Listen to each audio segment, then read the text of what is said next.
दोस्तों, पिछले दिनों राजेंद्र नगर कोचिंग इंस्टीट्यूट के हादसे में हमारे 3 बच्चों की मृत्यु हो गई।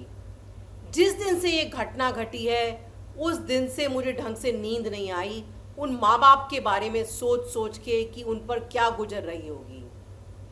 आज खबर आ रही है कि दिल्ली के एलजी महोदय एक कमेटी बना रहे हैं और उस कमेटी में कोचिंग इंस्टीट्यूट के मालिकों को जगह दी है।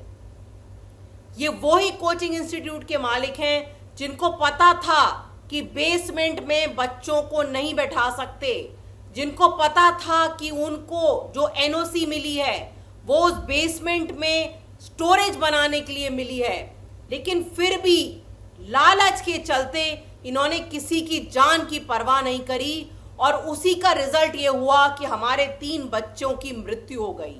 और ये कोचिंग इंस्टीट्यूट पिछले कई सालों से 15 साल दिल्ली में एमसीडी में भारतीय जनता पार्टी का शासन रहा। उसी कार्यकाल के समय ये बेसमेंट में इलीगल कोचिंग इंस्टीट्यूट बने।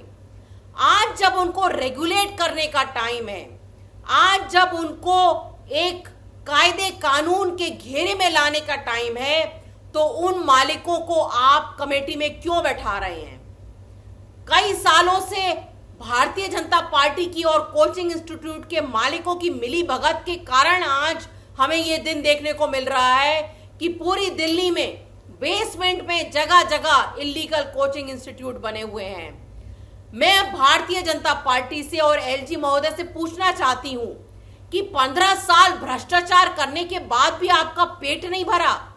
वो 3 जो बच्चे जिनकी मौत हुई और जिनके पेरेंट्स इस समय इतनी बुरी हालत में हैं, उनका दुख देखने के बाद भी आपने ये कमेटी में कोचिंग इंस्टीट्यूट के मालिकों को जगह दी।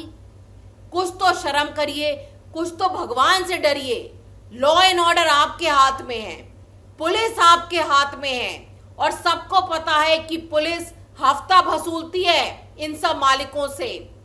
अब समय है इन कोचिंग इंस्टीट्यूट को रेगुलेट करने का, हमारे बच्चों को और हमारे पेरेंट्स को न्याय दिलाने का, ना कि फिर से उन्हीं कोचिंग इंस्टीट्यूट के मालिकों को इस कमेटी में बैठाने का।